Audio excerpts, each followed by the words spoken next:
Good morning and welcome to the Temple Bar Investment Trust PLC investor presentation. Throughout the recorded presentation, investors will be in listen-only mode.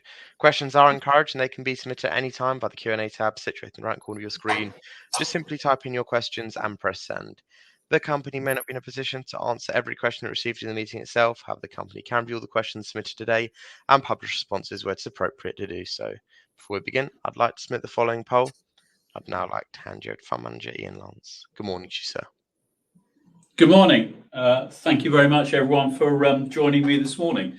And actually, it's a really good time to be talking about the trust because we are literally 10 days away from the 5-year anniversary of myself and Nick Purvis taking over the management of the Temple Bar Investment Trust. And actually, for those of you who've not seen it, I would encourage you to go to the website because I've just recently put out a letter entitled Lessons Learned from the First 5 Years. And I do actually start off that letter by saying that the expression pride comes before a fall is probably truer in asset management than any other walk of life. But nonetheless, I think we can look back on the last 5 years with a sort of sense of satisfaction. So some of the highlights, the share price total return has been 211% over the last 5 years. We are number one in the UK equity income sector over 1, 2, 3 and 5 years.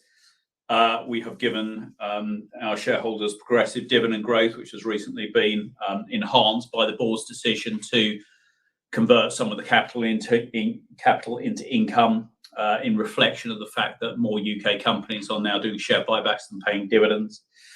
We have gone from a discount to a modest premium, and the market cap is over 1 billion. So, all in all, we are very pleased with the way things have gone over the last 5 years, and I hope our shareholders are as well. What I'm going to do today is I'm going to start by sort of reviewing performance. I'm then going to move on. I'm going to talk about the bank sector. The banks have been a key contributor to our performance, so I'm going to spend a few moments talking about that. And then I'm going to finish by just looking at how the market has changed from last year. That specifically the big growth stocks are no longer dominating, and we think that our style of investing, value investing, has very much come back into favour. So. Kicking off with performance, as we say here, the return since we took over the trust. Well, this is to the end of September, 211%. The share price level 180, the NAV level, and you can see that is significantly ahead of the FTSE All Share of 90-odd%, over double, about 2.5 times the return of the FTSE All Share. So I would just make I suppose a couple of conclusions from that. Number one, 5 years ago, a lot of people, after a 10-year bull market in growth, were jumping up and down and telling you that value investing was dead, and we disagree with that then. And I think these figures suggest that value investing was not dead. In fact, it was actually a great time to get involved in a value strategy. So that's point number one. Point number two is that. Again, a lot of people will tell you that active fund management doesn't work and that really you should just put all your money into a passive vehicle. If you've done that, you would have got 90% over this period of time, not 211. So again, we would refute the idea that active management does not work. And then the final thing is that a lot of people will tell you that the UK is a sort of sleepy backwater in terms of the stock market, and really you should just have all your money invested in exciting US growth and technology companies. Well, if I told you that over this period of time the S&P 500 had done just over 100%, so we nearly doubled the S&P 500 as well. So in actual fact, point number three is that you can make very good money out of UK shares. So that's the sort of review of the performance. I'm going to go straight on and look at the banks because I mentioned earlier on the banks, our holdings in the banks have been big contributors to the performance of the trust in the last 5 years. And we've got 3 share price charts here. So we've got Barclays on the left-hand side, NatWest and Standard Chartered. And you can see how amazing the returns have been over the last 5 years. So Barclays 300%, NatWest nearly 500%, and Standard Chartered 300%. A continuing theme of the presentation today is that I'm going to try to convince you that this is not all over. And the reason we think it's not all over is because the start points were so ridiculous. Because in 2020, of course, if you cast your mind back, that was the start of the pandemic at the point that we took over the trust. And people had really become very, very fearful, and they'd driven share prices down to utterly ridiculous levels. And so what we were able to do was, I suppose, invest in some of those shares, and we've enjoyed the gains of them. But what I'm going to try and say to you is that don't assume that it's all over, because I would just ask you not to anchor off those 2020 levels. Let me give you a couple of examples. If you look at the share price charts here, let's start with Barclays on the left-hand side there. And you can see that as we ended 23 and went into 24, the share price was about 150. And that was the point that it was about to take off. Now, if I told you that in the year ended December 31st, 23, Barclays reported earnings of 40p. Okay, so that share price was £1.50 at a point that the company was about to report historic earnings of 40p. In other words, it was trading at about 4 times its historic earnings. I mean, that just absolutely nonsense sort of valuations. And what's extraordinary, by the way, is that there were some very famous quality growth fund managers who were telling you at this point of time you shouldn't invest in the bank sector at any valuation. So even at 4 times earnings, you should not invest in the bank sector. Let's go to the middle one, NatWest. Same time period. So end of 23, start going into 24, they were about to report their 2023 earnings, which came out at around 50p, and the share price was about £2. So again, 4 times earnings. So, one of the key parts of the success of the banks was that the valuation, ignore the fundamental, the valuations at that point of time, were basically sort of pricing in almost Armageddon. Now, the second thing that was really interesting is that not only did we not get Armageddon, but we got the opposite. So the fundamentals of the sector were about to dramatically improve. If you start with the top chart, so the top charts are looking at the bank's net interest margins. Net interest margin is simply the spread between what they fund themselves at and what they're able to loan at. And obviously, as interest rates go up, the banks are able to increase that net interest margin. They were able to pass that through to their customers.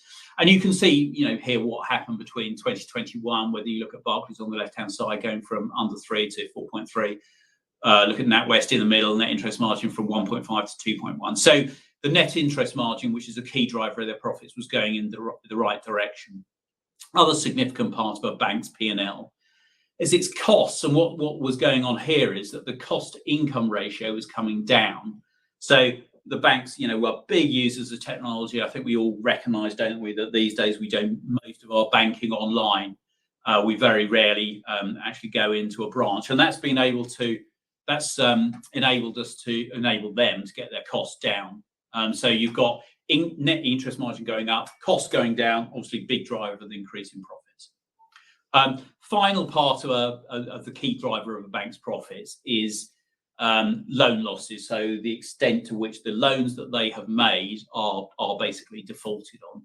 And again, this line was going in the right direction throughout the entire period. So I suppose I would just ask you to focus on the black lines here, which is the non-performing loan ratio. And you can see with all 3 banks that non-performing loan ratio was going down. In other words, fewer people were defaulting on the loans that they were making. So far, so good. Every part of all the banks, every part of the income statement going in the right direction. And here we're looking at the top charts of the earnings per share, and the bottom charts are what's called the return on tangible equity, so the actual return that the companies are making. And again, I suppose I'm just highlighting the way that those, went in the right direction over the last few years as a result of the things that I've been talking about. So I guess if we take something like NatWest in the middle there, you can see that in 2021, the earnings were about 30p, on their way to about 50p by 2024. Standard Chartered may be even more dramatic, 28p of earnings in 2020, on their way to 128 in 2024. So big increase in earnings. And people will, the cynics will often tell you that banks are poor businesses. Just look at the returns on tangible equity that these companies are making. The standout performer would be the one in the middle. NatWest is currently making an 18% return on tangible equity. I would say that is a pretty good business, not a bad business, as some people would have you believe. And then finally, we're finishing off with the valuations. I already made the point that, in 2023, these things were trading on sort of 4 or 5 times earnings. You can see that in the top charts there, where we're looking at Barclays and NatWest. So very, very low price to earnings ratio at a time that those earnings were about to explode upwards. Another method that people use to value banks is price to tangible book. And again, these things bottomed around half book. So, we just looked at the fact, didn't we, that they're all making now very good returns, and yet they were trading for half their tangible book value. So, very, very low valuations at the time that the fundamentals were about to improve. And then final chart from me on the banks, and because this has been a key component of the outperformance as well, is that by the time we got round to about sort of 2023, the banks had very, very strong balance sheets. They had more capital on their balance sheets than the regulators wanted them to hold. And as we've just been discussing, they had very, very lowly valued shares. And so they did exactly the right thing, which is that they started to buy back their own shares. And that is enormously beneficial for their own shareholders. If you are buying back, share trading at half tangible book or share trading at 4 times earnings, what you're doing there is you are reducing the share count for the existing shareholders, and therefore you're increasing the earnings per share and the dividends per share purely as a function of the fact that the share count is coming down. And again, I maybe look at the chart on the right hand side. That's NatWest Bank, and now we're looking at the black line, and we're using the right hand axis. So in 2022, NatWest had about just over 11 billion shares in issue. Today, that figure is about 8 billion. So in just over 3 years, they've reduced their share count by a third, which is, absolutely extraordinary. Of course, that has been enormously beneficial for their earnings per share and their dividends per share. So there you go. That's the story on the banks. I think one thing that I would say is that we still think the fundamentals are good. We don't think they're expensive, but we have to recognise that conditions are very, very good today, probably about as good as they're ever going to be. The shares have done very well. They became a very large part of the trust. And therefore, over the last few months, we have actually been reducing our holdings in these. We still have holdings in all these banks, but they're just lower than they were a few months ago, because having performed so well, it seemed to be a good idea to reduce the weight. And also, it's about competition for capital. So what I mean by that is, we were finding other lowly valued ideas, and we were basically taking capital out of the banks and recycling it into those new ideas. So hopefully that gives you a sort of flavour for the banks. I'm going to skip through this, and I'm going to go on to the market environment. I'm just going to say a few words about this, and then I will pause and I will start taking questions. What I'm trying to show you here is how the market this year is very, very different from the market in the last few years. So the market in the last few years, all you needed to do was have lots of money in the US stock market, make sure that most of that was exposed towards the everyone's favourite stocks, the Mag 7 stocks, and you did very, very well. This chart basically looks at how the markets look year to date, and I should point out that this is for a UK investor, so these are done in GBP. Over on the left-hand side there, we've got the S&P 500, less than 7% at that point in time at the end of September. And even NASDAQ had not even done 10%. The glorious Mag 7 stocks have managed to eke out 11%. The FTSE 100 had done 18. Euro stocks had done 23. Over on the right-hand side, the IBEX, the Spanish stock market, had done 45%. So from a market's perspective, things have looked very different this year than in previous years. And we can see that also if we drill down and now look at some of the stocks within the market. And I'm going to start over on the left-hand side. Some of the biggest fallers year to date, over the last 1 year, have been some of the former glamour stocks, some of the stocks which are beloved of the quality growth fund managers. So Novo Nordisk, which is one of the key companies who are producing weight loss drugs. That stock has lost you nearly 2/3 of your money in the last year. Lululemon, the sportswear manufacturer, that is down 35%. Diageo still appears to be everyone's favourite stock. Well, that's lost you nearly 1/3 of your money. LVMH, again, that's a sort of glamour stock. That's down about 25% year to date. Now go to the right-hand side. Who would have thought that you would have made so much money out of one over on the right-hand side, International Consolidated Airlines? That's British Airways. If you made 90% on an airline, then you've got three banks, Standard, Barclays, NatWest. Currys, an electrical retailer. I mean, everyone would tell you, wouldn't they, that the UK economy is terrible. Well, nobody's told Currys about that because their shares are up 60-odd%. And even BT, a sleepy old telecoms company, up 35%. So within the stock market, there has been a huge rotation away from some of these growth and glamour stocks and towards, I suppose, our part of the market, which is the value part of the market. I don't think this is over. And so what I'm showing you here is the performance of the US stock market relative to the rest of the world. And I suppose I would just highlight this is a very long chart. So this is a 50-year chart. And we've marked on it the previous two bubbles. So that in the 1970s, very similar setup to today, actually. There was a group of US companies which investors basically fell in love with and decided that you could just pay any valuation for them and they would always see you right, bit like the Mag 7 stocks today. And they became known as the Nifty 50. Well, 1970 marked the peak of the Nifty 50 bubble, and you lost a lot of money in those stocks if you bought them around that time. I guess most of us will know or remember the TMT bubble, so similar sort of thing. That people bought the dream that the internet was going to change the world, and of course it did. But they just overpaid for some of the companies. And again, 2 years later, the NASDAQ was down 75%. I suppose I would just draw your attention to where we are today.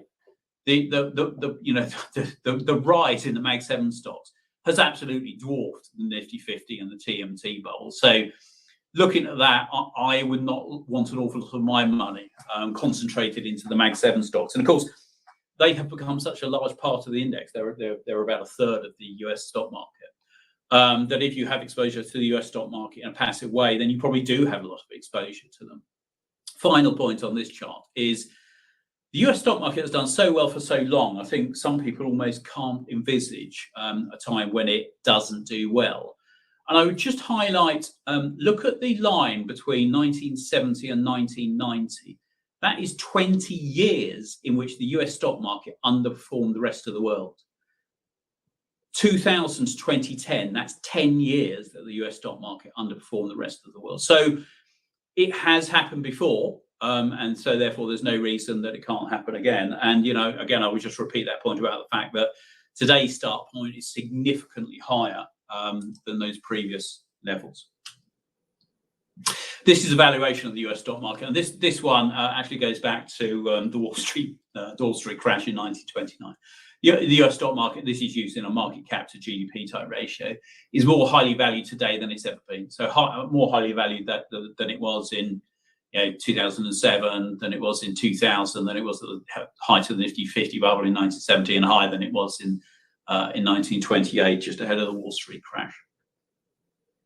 Whereas conversely, the US stock market is about as lowly valued as it's been for 50 years. So the chart on the left-hand side is the valuation of the UK relative to the world stock market. And again, this is a 50-year chart.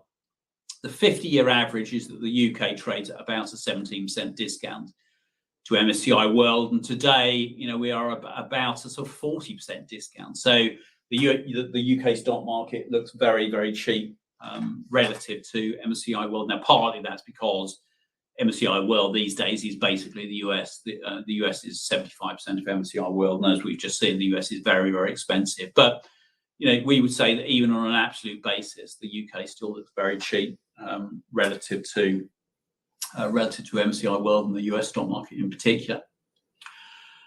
And again, I suppose I just want to try to impress upon you the fact that although the trust has done well for the last 5 years, please don't assume that it's over. And this is possibly one of the most important charts in this entire presentation, because what we're looking at here is the gap in valuation between value stocks, or the cheapest part of the stock market, and growth stocks, or the most expensive part of the stock market.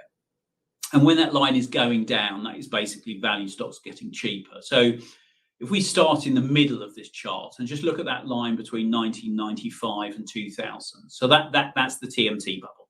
So that is basically tech stocks getting more expensive, and I suppose companies like tobacco stocks getting cheaper.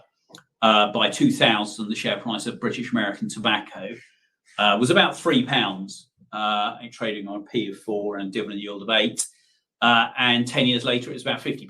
So, if you bought the cheap stocks in 2000, you did very, very well for the next 5 years. So we had a sort of 5 or 6 year bull market in value stocks. Now I would ask you to go to the right-hand side of this chart, and you can see where that line fell to at the start of the pandemic in 2020. We got to a wider point in 2020 than we were at TMT. And you can see that we've bounced off that level, but we haven't even got back to the start point that we got to in 2000. So that dispersion between value stocks and growth stocks is still very, very wide today, despite the fact that some of those stocks have done very well. If I maybe just give you one example to try to illustrate this point. In 2000, I'm going to use NatWest as the example here again. In 2020, at the start of the pandemic, we were what, sort of 12 years past the global financial crisis, and yet the share price of NatWest fell to the same level that Royal Bank of Scotland, its predecessor, got to in 2008, the day before the UK government had to nationalise it. So that is how fearful people were at the start of the pandemic. They, despite the fact that NatWest Bank was a much, much better bank, run by different people, much better balance sheet, much better loan book, much, much better business, they drove the share price down to the same level that it got to when it was just about to go bust.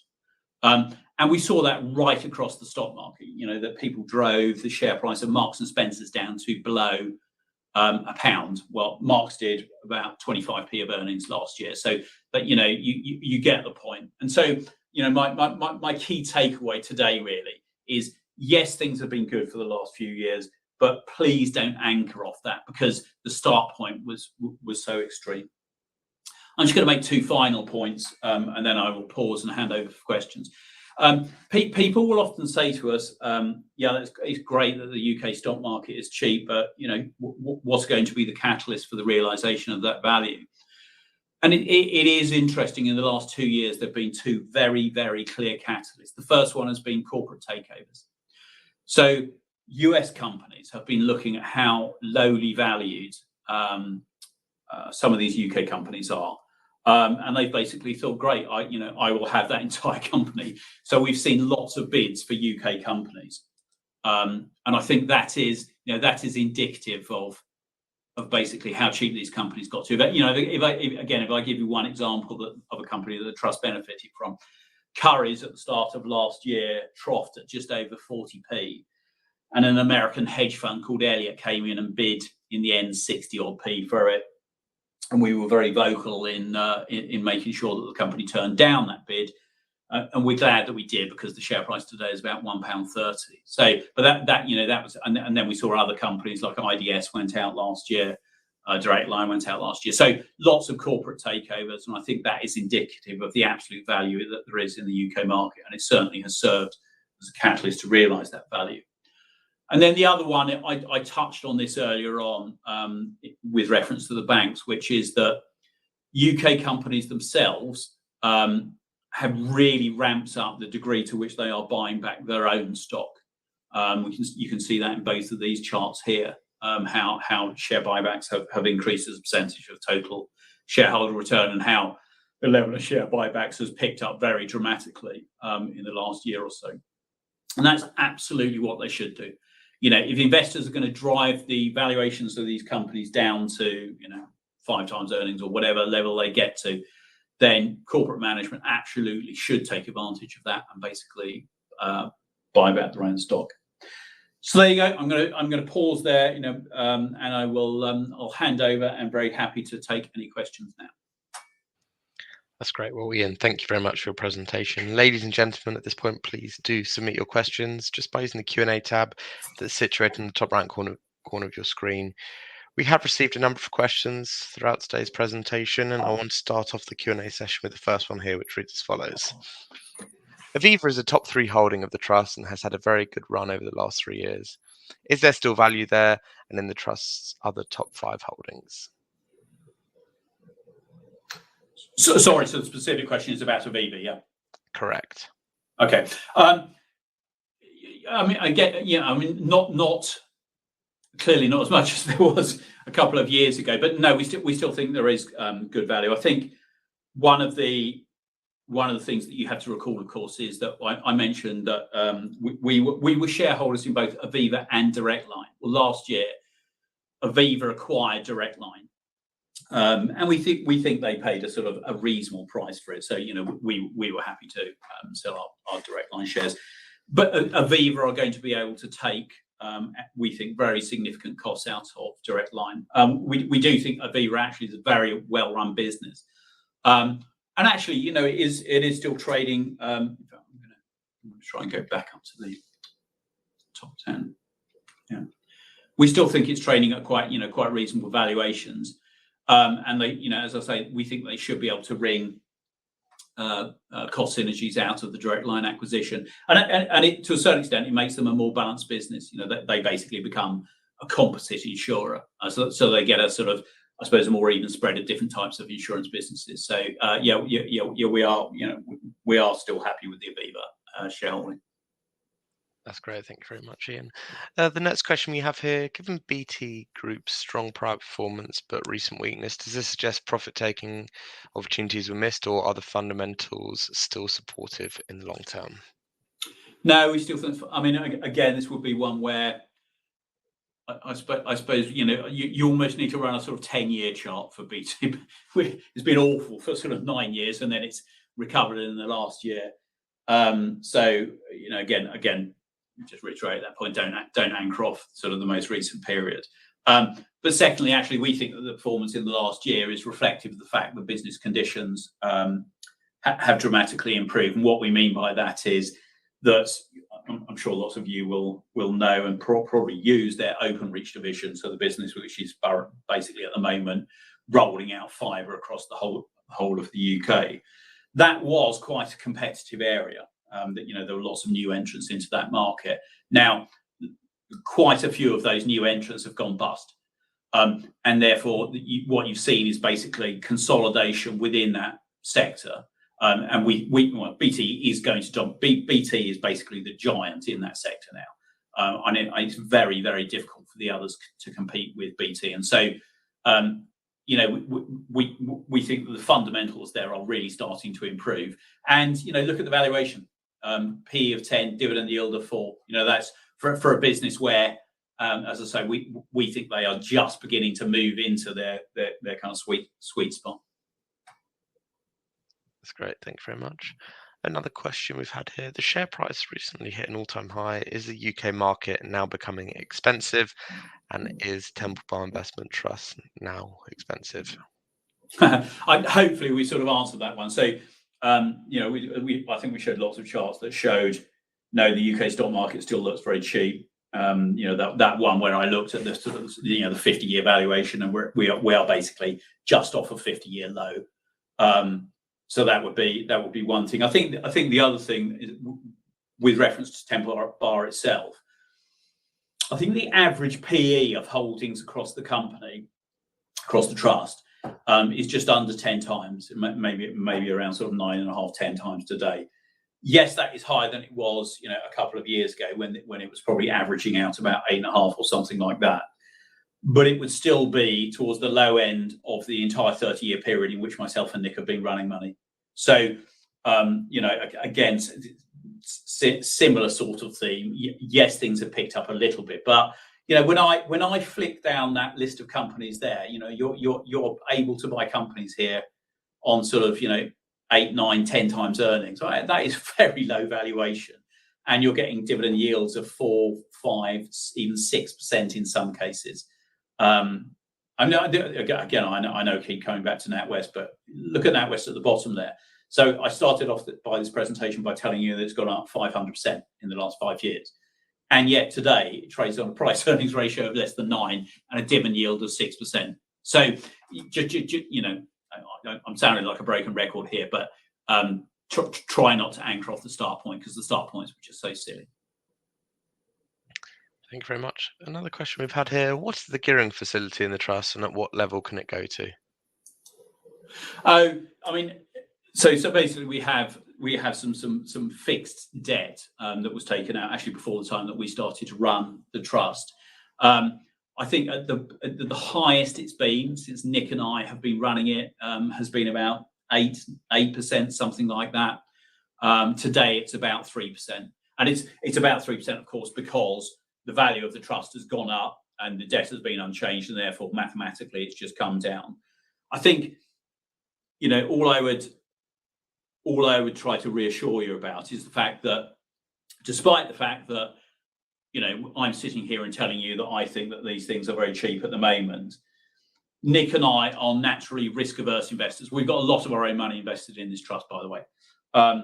We never want to put ourselves in a situation where we put on so much gearing that there's some sort of panic where the market goes down, the market basically takes some of our stocks down with it, and we are at that point of time forced to start selling things, actually at a point in time where really what you want to be doing is buying things.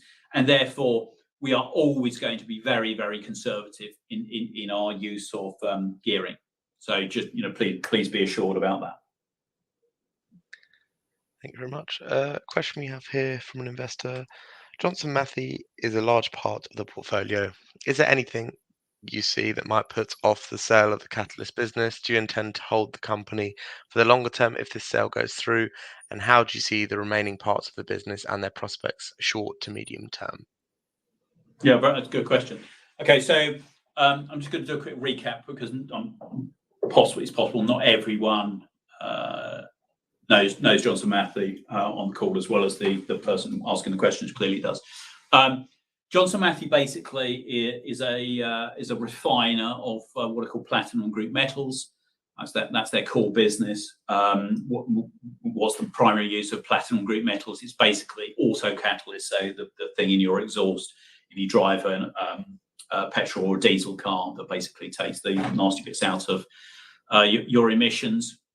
And the company, the share price have been quite poor over the last few years, because I think the stock market and by the way the management were looking forward, and I think we're basically looking forward to a time when electric vehicles were going to become the dominant car within the UK, or within their business, and obviously that would reduce the demand for these auto catalysts.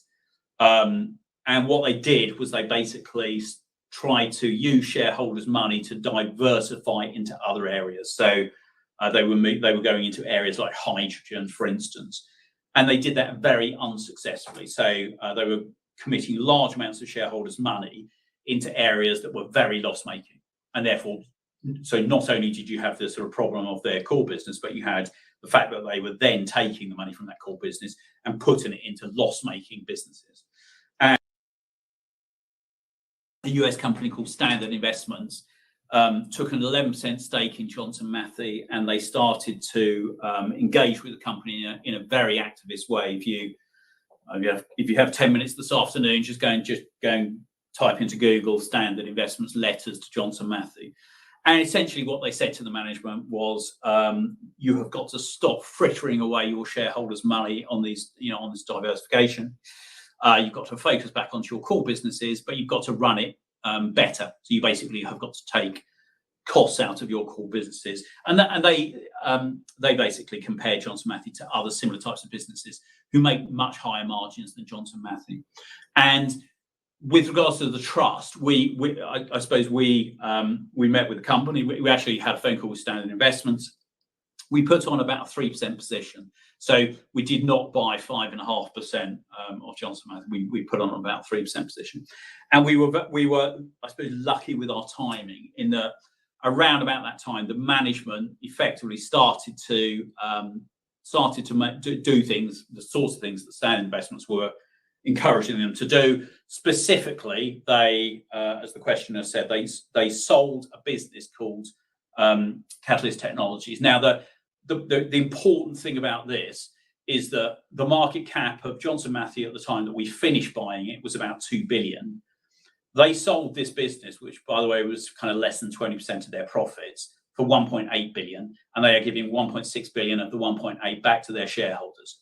So we got nearly the market cap of the company back in cash. The transaction itself, they sold it to the US firm Honeywell. It probably won't complete until next year. We don't see any reason why it shouldn't go through, so we do think it'll go through. The share price went up about 35% on the day that was announced. But in reality, all we think the share price did was basically reflect that one transaction. We don't think it reflected anything for the potential upside in the improvement of profitability of the core businesses, and the fact that the management actually now had started to significantly reduce their investments into areas like hydrogen. Apologies, that was slightly long-winded, but so the answer to the question is yes, we still think there's lots of upside in Johnson Matthey, and yes, we're happy to keep holding it for the moment. That's great. Thank you very much. The next question here: if the sage of a hum is right, shouldn't you keep holding winners for years and years? You gave the example of British American Tobacco going from £3 to £50, and maybe you shouldn't. And maybe shouldn't that be the same for banks if you bought cheap and then hold the stock? Yeah, no, I agree. And actually, so I mentioned in my letter that I put out, and it was basically 10 lessons. And lesson number 8 is don't be too quick to take a profit. And so actually, I do completely agree with the questioner. It's a matter of degree and risk control. When something like NatWest goes up 500%, or actually Marks is another good example. Marks, I said trough below £1 in 2000. It's about £4 today. When you've got a 3% position at £1 and the thing goes up to £4, it becomes a very, very large part of the trust. And that is just irresponsible, I think, to take massive positions, because as much as I like to, as much as I might like to think I know what the future holds, I don't, by the way. None of us do. I mean, the pandemic is an amazing example of that, isn't it? Who saw that coming? And therefore, it's about risk control, and it's about having appropriate sizes. So we still hold all 3 of those banks that I mentioned. We just hold them in smaller positions. Yeah. So very happy to keep. I completely agree with the sentiment. I think not taking profits too quickly and running your winners is definitely a good thing to do. And by the way, that is actually one of the reasons the trust has done so well. Is we could have sold NatWest when it was up sort of 100%, 200%, etc., and we didn't. We kept running it. So, but it's about degrees, and it's about risk control. That's great. Thank you very much. Next question here. Hi, what is your view on ITV after Liberty Global's reduced stake to 5%? Would you add to your 4.1% position? Probably not. Again, because probably 4% is enough. That's one thing. And actually, we are quite big shareholders of ITV, because we don't just hold it on Temple Bar, we hold it on other UK portfolios as well. I mean, I can only assume that Liberty must have been forced out of that position. There must be some reason that they are selling that, because we still think ITV is incredibly cheap. We think that the studios business on its own is worth significantly more than the market cap of the entire company. So we think that the market is basically placing a negative value on the broadcast business, which includes ITVX and the kind of 50 odd years of back catalogue of ITV and so on and so forth. So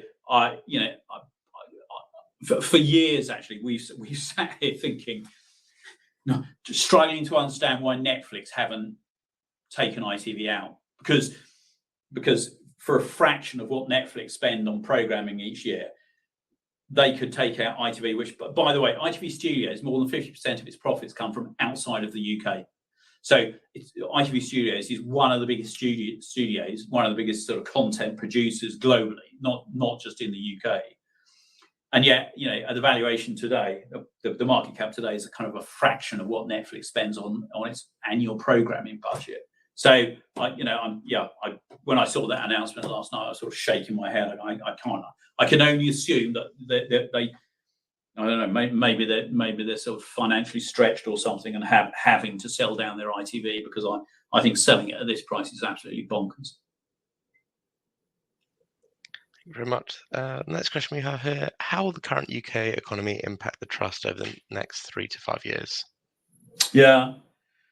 So, I mean, a really hard one, because I guess like most of you listening today, every time I read some sort of headline from Rachel Reeves, I want to cry, frankly. I think the current the current government are just economically illiterate. I think the sorts of things that they are, what they need to do is reduce government spending, deregulate, reduce the impact of net zero, and move the government as a percentage of the economy down. And they're literally doing the opposite of all of those things that I've just said. So that makes me, I suppose, quite depressed about the UK economy. Okay, so let's kind of put that to one side. So why should you think about investing in a trust which holds UK companies? Well, number one, the economy is not the stock market. I have seen data over time that actually tracks the performance of a stock market and the performance of that nation's economy. Not only are they not correlated to a certain, I have seen data which actually suggests they're negatively correlated, and I guess that's because the stock market is forward-looking, isn't it? The stock market is thinking, what's likely to happen in the future, not what has happened. That's point number one. Point number two, I suspect the reason that lots of these things are so lowly valued is because lots of investors are also putting their heads in their hands every time they read something that comes out of Rachel Reeves' mouth. So that's another way of saying probably a lot of the bad news is priced in. Point number three, lots of these companies are quoted in London and yet have virtually no exposure to the UK economy. So go through, I don't know, Johnson Matthey, Shell, BP, I mentioned ITV earlier on actually, Smith & Nephew, NN is a Dutch insurance company. So lots of these companies are global companies. And therefore, yes, it's unhelpful for the UK economy not to be strong. But for lots of them, the UK is a relatively small part of their profits. So that's kind of the third point. Thank you very much. We have a question here. The charts where US equities underperformed and very highly valued are very pertinent. I was interested in how you think the portfolio would react in a sell-off, whether from the AI bubble bursting or something similar, or even less sentiment-driven and more fundamental-based issues in a slowing of the global economy. If further rate cuts do come traditionally, it should eventually help growth stocks, for example, and not value or financials, for example. If you have any comments on that, that'd be great. Yeah, I'm not sure I agree with that last point, actually, which is that rate cuts will help growth stocks. And I absolutely know why the questioner is saying that. The questioner is saying that because we went through that 10-year period, didn't we, in which interest rates very low, quantitative easing, etc., and that was very good for growth stocks. In fact, you can see it here on this chart. When Nasdaq lost 75% of its value, the Fed were cutting rates all the way down. So the Fed cutting rates doesn't automatically guarantee that all of a sudden tech stocks start going up again. You can. I mean, I'm reading a book at the moment. You can actually go further than that and say, so the Bank of England is cutting rates at the moment. The Fed is cutting rates at the moment at a time when inflation is significantly above the level of their mandates.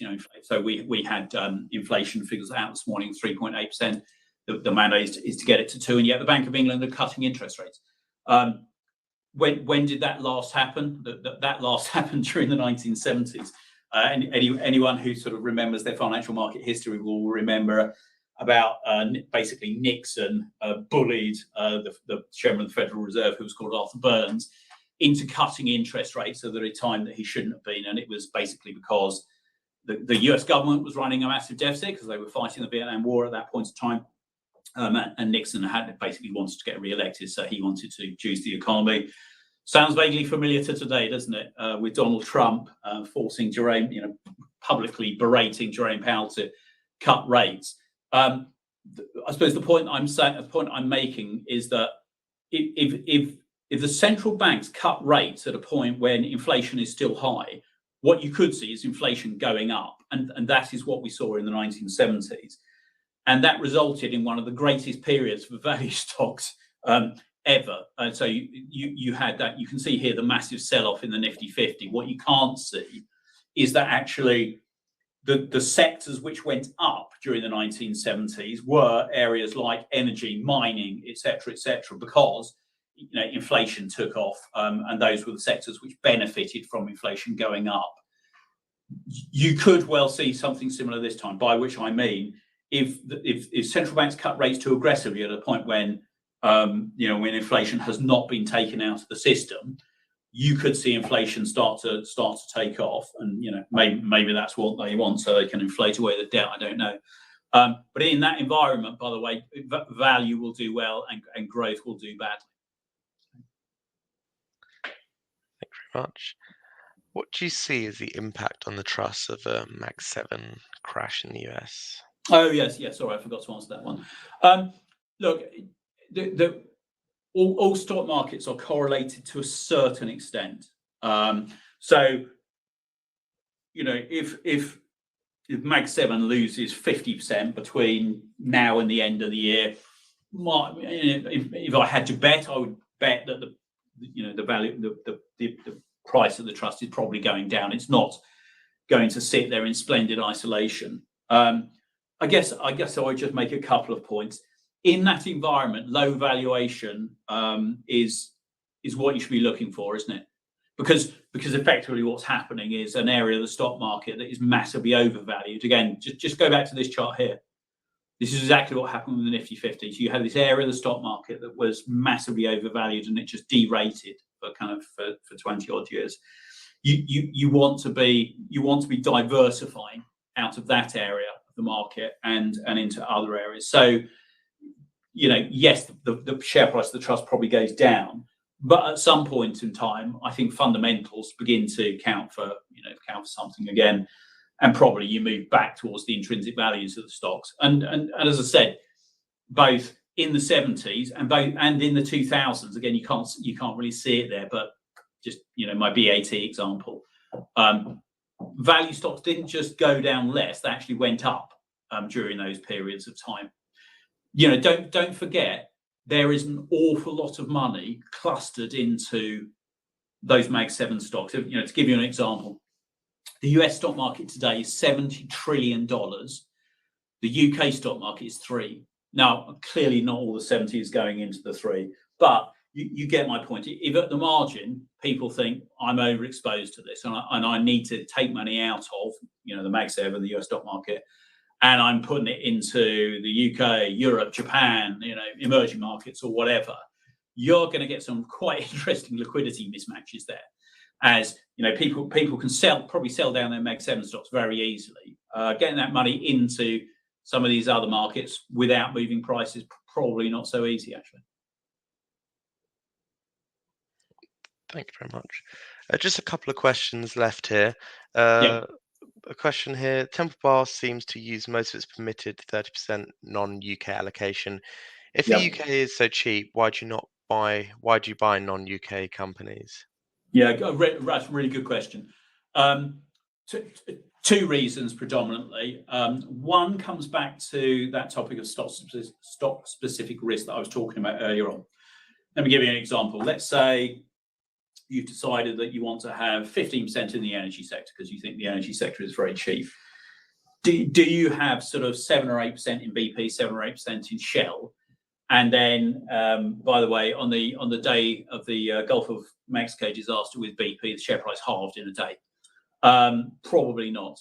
Given that these are big global companies, is it not a better idea to have, a lower holding in BP and Shell, and then also own Total and Eni and so on and so forth? So that's reason number one, is basically to diversify down stock-specific risk.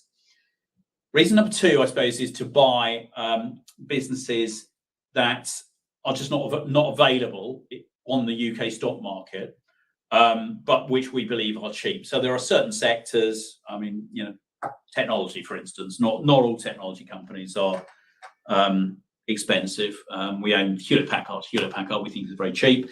So there just aren't very many UK technology companies, aren't there? There aren't many UK quoted auto companies and so on and so forth. So that's reason number two, is basically to access sectors which we think are cheap, which are not available in the UK market. I suppose the final thing is it just gets you a bit of diversification, doesn't it? By basically, not putting all of your assets into the UK, by putting 70% into the UK and 30% into other markets, that increases your diversification. That's great. Thank you very much. And one final question is really around the discount, and ask what you're doing about the discount and the premium to NAV. So what we did do was, when the discount went out to sort of 7% or so, there was an active program. And by the way, this is the board's decision, not mine, to buy back stock. So we did have it's not explicit, but we did have effectively a discount control mechanism. And that effectively put a floor under that discount, as far as I could see. And then what has happened since then is that we've actually gone from a discount to a small premium. I believe we're a small premium today. So that, that's, I think that, well, that has been very positive for shareholders. If I said to you, year to date, all share up 18, Temple Bar NAV up 27, Temple Bar price up 38, and of course that reflects the fact that we've gone from that discount to that small premium. You've turned a 27% return into a 38% return. Thank you very much. Yeah, sorry, one more has just come through. Yep. Regarding the dividend reserves, do you know in pence what the reserves are? How are you funding the 0.75 pence enhancement? Thank you. I don't off the top of my head. I mean, if you went onto the website and went into the report and accounts, you could get that figure. I suppose more broadly, and again, this is a decision by the board, but it is one that I completely agree with. They wanted to reflect the fact that more and more UK companies are basically returning capital to shareholders via a share buyback as well as a dividend. But what that meant was that there is an element of return coming back to us, not in the form of income. And I think what the board wanted to do was basically say, we should recognise that and basically use that to pass that on to the shareholders of the trust. And that's the mechanism that they've done. I think it's basically 0.75p per quarter, isn't it? I think. And so what it's done is it's increased the yield of the trust by about 1%. And I have to say I agree with it. And I think it's one of those things, isn't it? I know trusts are sort of slightly out of fashion at the moment, but actually that's a good example of something that you can do on a trust that you couldn't do on an open-ended fund. So actually, I think that's one of those examples where the trust structure is beneficial to its shareholders. Perfect. Well, thank you very much for answering those questions from investors. Of course, the company can review all the questions that have been submitted today, and we will publish those responses out on the Investor Meet Company platform. Just before redirecting investors, provide you with their feedback, which is particularly important to you. Ian, could I just ask you for a few closing comments? Yeah, I think hopefully the theme that has come out from today is that yes, we're very, very pleased with what has happened in the last 5 years. Please believe me, we are not complacent, we're not arrogant. We're pleased with what's happened so far. But please don't think it's all over. Do not anchor off what has happened in the last 5 years. You've just got to go back and remind yourself of how utterly ridiculous the prices that existed in 2020 were. Now, fortunately, we were able to take advantage of that to the benefit of the trust shareholders. And clearly, we've harnessed a lot of the gains that resulted from that. But we are not sitting here today looking at a load of companies and thinking, "Oh God, those look expensive," or "We can't find any value." We are still looking at the holdings within the trust and actually thinking we've got some decent companies in here which are still on quite low valuations. At a time, go back to that chart showing the spread between value and growth. At a time that there is still a big divergence within the market, within the UK market, between growth and value, and across markets, so between the UK and for instance the US. So we still think the trust is set pretty fair. That's great. Well, thank you once again, Ian, for updating investors today. Could I please ask investors not to close the session, as you'll now be automatically redirected to provide your feedback, and all the management team can better understand your views and expectations. On behalf of the management team of Temple Bar Investment Trust PLC, we'd like to thank you for attending today's presentation, and good afternoon to you all.